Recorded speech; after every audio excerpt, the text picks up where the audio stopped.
हाँ, तो देखो क्या है, मैंने बताया अभी कि 2/0, तो 2/0 अनडिफाइंड देता है। तो कहने का मतलब कि 0 1 जा 0, 0 2 जा 0, 0 3 जा 0। अभी बताओ कि जीरो के टेबल में कभी भी 2 आएगा क्या? नहीं आएगा। अगर नहीं आता है इसका मतलब कोई वैल्यू नहीं, तो कोई वैल्यू नहीं इसका मतलब होता है अनडिफाइंड। ठीक उसी प्रकार अब यहाँ भी देख लो, 0 × 1 0, 0 2 जा 0 और 0 3 जा 0। तो ये बताओ कभी जीरो के टेबल में 17 आएगा क्या? नहीं आएगा। That means undefined. अनडिफाइंड का मतलब बुक में कहीं कहीं अनडिफाइंड भी लिखा रहता है, कहीं नॉट एग्जिस्ट भी लिखा रहता है। इसका मतलब सीधे सी बात यह है कि आप हिंदी में समझ लो, कोई मान नहीं। कोई मान नहीं मतलब कुछ भी नहीं, समझ लो ऐसे। हाँ, इसका अपोजिट जैसे 0/2, तो 0 हो सकता है, बिल्कुल हो सकता है, क्योंकि देखो ना 2 के टेबल में जैसे स्टार्ट करते हैं तो हमने मैम पढ़ाया करती थी 2 × 0 = 0, 2 1 जा 2। तो भाई देखो 2 के 0 के टेबल में पढ़ेंगे तो 0 आएगा, है ना। तो यानी 0 में कोई भी नंबर से डिवाइड करो तो 0 मिलेगा। लेकिन क्या है, 2 में 0 से डिवाइड करोगे तो हमें 0 नहीं मिलेगा, हमें क्या मिलेगा? अनडिफाइंड मिलेगा। तो ये दिमाग में एकदम फिट बैठा लो कि 0 में कोई भी नंबर से डिवाइड करते हो तो हमें 0 मिलेगा, जबकि कोई भी नंबर में 0 से डिवाइड करोगे तो हमें क्या मिलेगा? अनडिफाइंड मतलब कुछ नहीं। आते हैं टेबल पे। टेबल में हमें 10th क्लास में टेबल जो है कुछ खास लिमिट एंगल पे ही बताया गया है, और आपके 10th क्लास में ये ही वैल्यू पे क्वेश्चंस आते ही हैं। जैसे 0 डिग्री पे, 30 डिग्री पे, 45 डिग्री पे, 60 डिग्री पे, 90 डिग्री पे, ये सब पे दिखाएंगे। तो आप एक टेबल याद कर लो, और ये रट्टाफिकेशन मत करना प्लीज़, क्योंकि इसको याद करने का सबसे बेस्ट मैं आपको बता दे रहा हूँ। आप एक काम करना, आर डी शर्मा का क्वेश्चन लेना और ये टेबल फाड़ करके या कॉपी में एक अच्छा सा टेबल बना लेना, और कम से कम 80 क्वेश्चन प्रैक्टिस कर लेना इसी को देख देख के, कि कितना वैल्यू पे कितना आता है, कितना वैल्यू पे कितना आता है। और ये अगर कर लेते हो तो मैं गारंटी दे रहा हूँ ना कि ये टेबल आपको बिना याद किए याद हो जाएगा, मतलब बिना रटे आपको याद हो जाएगा। तो देखो इसमें कुछ वैल्यू है, देख लो। साइन थीटा 0 डिग्री पे 0 देगा, साइन 30 पे 1/2 होता है, साइन 45 डिग्री पे 1/√2 होता है, साइन 60 पे √3/2 होता है, साइन 90 पे 1 होता है। जैसे साइन की वैल्यू मैंने आपको बताया, कॉस जस्ट उल्टा होता है। देखो 0 से ऐसे चला गया और कॉस जस्ट उल्टा होता है। जैसे साइन 0 पे 0 होता है, जबकि कॉस 90 पे 0 होता है। कॉस साइन 30 पे 1/2 होता है, जबकि कॉस 60 पे 1/2 होता है। साइन 45 पे 1/√2 होता है, कॉस 45 पे 1/√2 होता है। हाँ, दोनों का सेम वैल्यू 45 पे देता है, बट ये देखो ये इस तरह से जा रहा है और कॉस इधर से ऐसे आ रहा है। तो ये याद कर लो कि साइन कॉस एक दूसरे का इंटर रिलेटेड है। यानी आपको जब साइन याद हो गया तो कॉस याद करने की ज़रूरत नहीं है। हाँ, टेन आपको याद करना पड़ेगा। टेन 0 की वैल्यू 0 होती है, टेन 30 की वैल्यू 1/√3 होती है, टेन 45 की वैल्यू 1 होती है, टेन 60 की वैल्यू √3 होती है, टेन 90 की वैल्यू अनडिफाइंड। फिर से अनडिफाइंड हो गया। आप समझ रहे हो ना अनडिफाइंड का मतलब क्या? नॉट एग्जिस्ट, मतलब इसकी कोई वैल्यू नहीं। क्लियर है? 10 का याद हो गया तो दैट मीन्स कॉट का भी याद हो जाएगा। जैसे 0, देखो अभी ये साइन ही जैसा है, टेन 0 पे तो 0, जबकि कॉट 90 पे 0 होता है। टेन 30 पे 1/√3, तो कॉट 60 पे 1/√3। जस्ट ये ऐसे चल रहा है तो ये ऐसे चल रहा है। क्लियर है? सेक का याद कर लो, सेक है 1, सेक 0 पे 1 देता है। हाँ, मैंने आपको पहले पेज में बताया था, याद करो। क्या याद करो? कि कॉस जस्ट उल्टा होता है सेक का, बताया था ना अभी मैंने। कॉस का उल्टा सेक और साइन का उल्टा कॉसेक। ठीक उसी प्रकार यहाँ टेबल में भी अप्लाई होगा। देखो सेक है तो सेक किसका उल्टा होगा? कॉस का। तो बताओ कॉस 1/1 सपोज कर ले, तो इसको उल्टा करो तो जरा, 1/1 का उल्टा 1 ही होगा। सेक बताओ 30, तो 30 पे कितना है? √3/2 है, इसका उल्टा करो जरा, 2/√3 होगा। 45 पे 1/√2 है तो इसका क्या हो जाएगा? रूट। हाँ, नीचे 1 नहीं लिखें, ऐसे रहता है या नहीं भी रहता है, मान लो रहता है, सपोज दैट। अब बताओ 1/2 है तो इसका उल्टा करोगे, अपोजिट करोगे, मतलब रेसिप्रोकल करोगे तो क्या होगा, 2/1 हो जाएगा। अब बताओ ये 0/1 था, 0/1 था, इसका उल्टा करोगे तो 1/0 हो जाएगा ना। और 1/0 क्या दे देता है, अनडिफाइंड। मैंने अभी बताया था कि किसी भी नंबर में 0 से डिवाइड करने पे अनडिफाइंड होता है। ठीक, कॉसेक की वैल्यू है तो कॉसेक भी याद कर लो। कॉसेक का 0/1 है तो 1/0 क्या दे देगा, अनडिफाइंड। 1/2 है तो 2 हो जाएगा, 1/√2 है तो √2 हो जाएगा, √3/2 है तो 2/√3 हो जाएगा। और 1 का तो उल्टा करोगे, अपोजिट रेसिप्रोकल करोगे तो 1 ही देगा। दैट मीन्स ये टेबल आपको अच्छे से याद हो जानी चाहिए। ठीक है, आगे बढ़ते हैं। देखो आर.डी. शर्मा का लेवल 1 में कुछ क्वेश्चन है, ठीक है, उसको देखिए बनाते कैसे हैं। देखो कहता है कि ये लेवल 1 में जब आप देखोगे आर.डी. शर्मा का तो उसमें दिया हुआ है, ठीक है, 1 of the 6 trigonometric ratio is given, find the other trigonometric ratio. कहता है कि साइन ए की वैल्यू 2/3 दिया हुआ है तो आपको क्या क्या निकालना है, cos A, sec A, cosec A, tan A, cot A. यानी ये 1 2 3 4 5 जो कि 6 तो ऑलरेडी छठा पार्ट तो दिया हुआ है। तो आप ये कैसे निकालोगे मैं आपको बता दे रहा हूँ। पहली तो बात ये कि आपको सुंदर सा एक राइट एंगल ट्रायंगल बना लो, क्योंकि भाई ये देखो ट्रिग्नोमेट्रिक रेशियो में इसी ट्रायंगल पे वर्क करना है, एकदम कंफर्म मान लो। बनाते कैसे हैं, बोर्ड में कैसे नंबर लाना है, ये सिस्टमेटिक वे में ऐसे ही बनाना है आपको। क्या करना कि साइन थीटा, पहले मैं आपको बता दे रहा हूँ, ये बताओ साइन थीटा का फॉर्मूला क्या होता है, P/H। पिछले वाला पेज में मैंने बताया था P/H होता है। तो देखो इसको अगर नहीं याद होता है ना तो रफ में थोड़ा देख लो कि हाँ P/H होता है, यानी 2 जो होगा वो P की जगह होगा और H जो होगा वो 3 की जगह होगा। यानी 2 जो होगा वो परपेंडिकुलर होगा और 3 जो होगा वो हाइपोटेन्यूस होगा।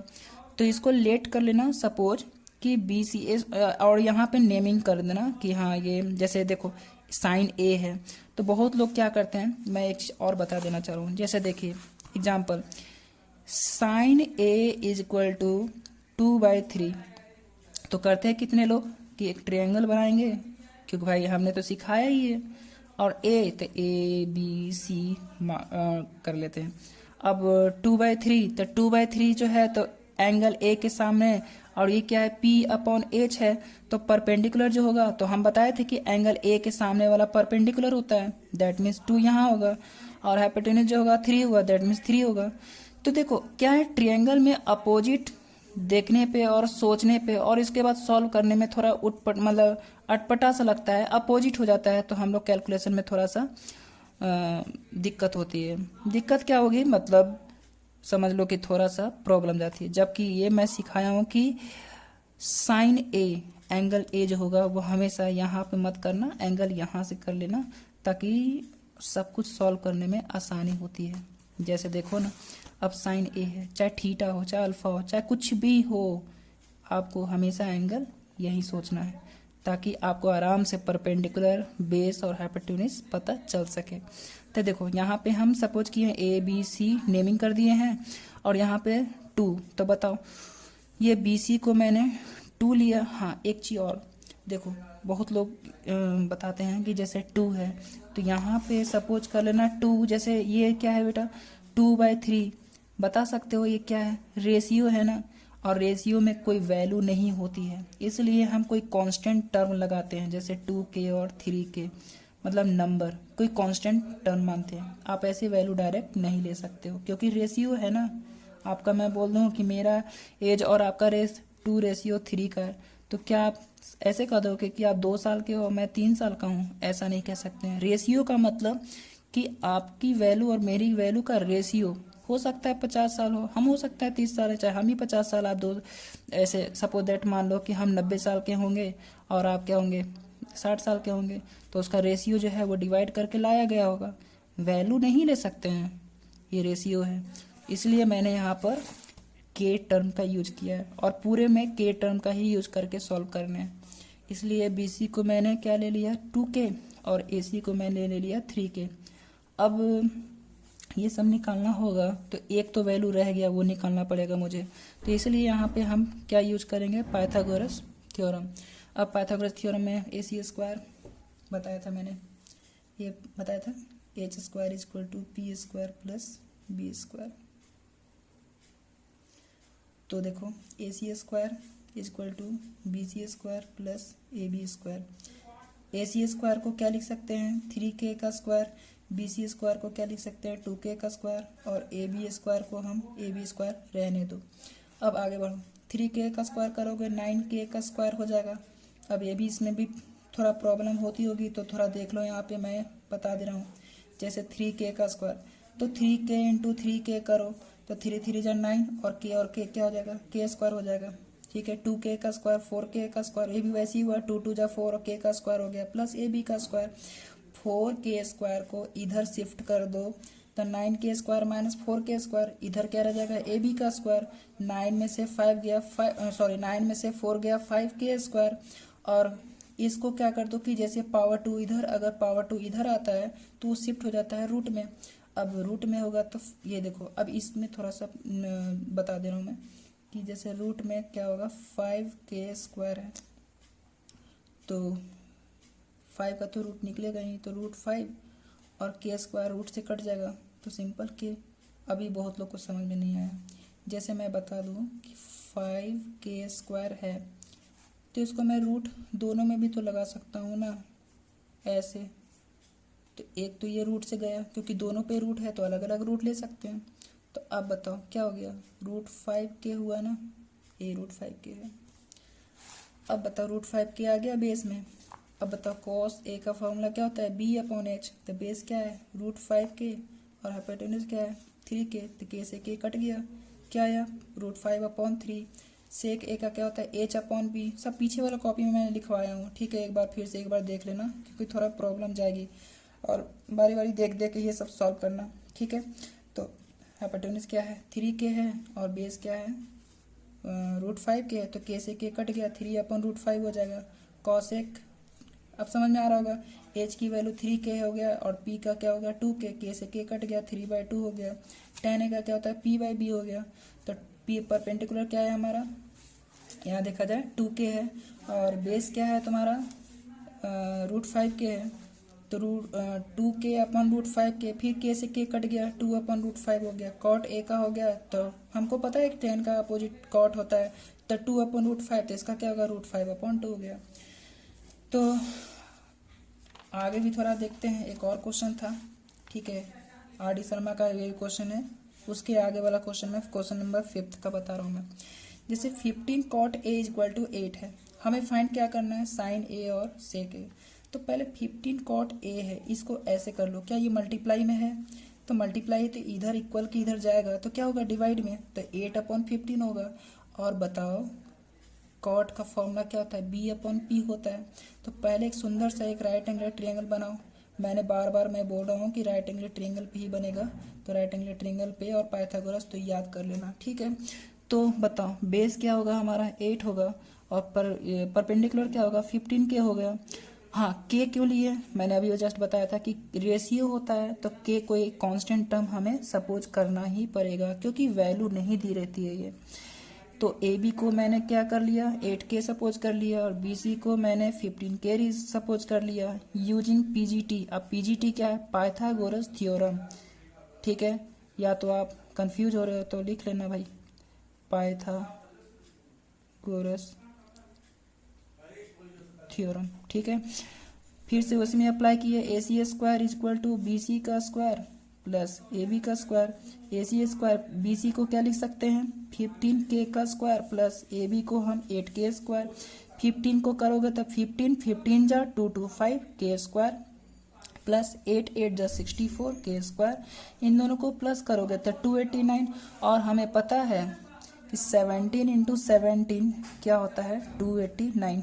ये आपको टेबल में बताया गया था 9th में, तो देख लेना एक बार। ठीक है, तो 17k का पूरे का स्क्वायर लिख सकते हैं और स्क्वायर से ये कट जाएगा तो ए सी की वैल्यू कितना आ जाएगा 17k, क्योंकि k का भी तो स्क्वायर कट गया ना, तो 17k।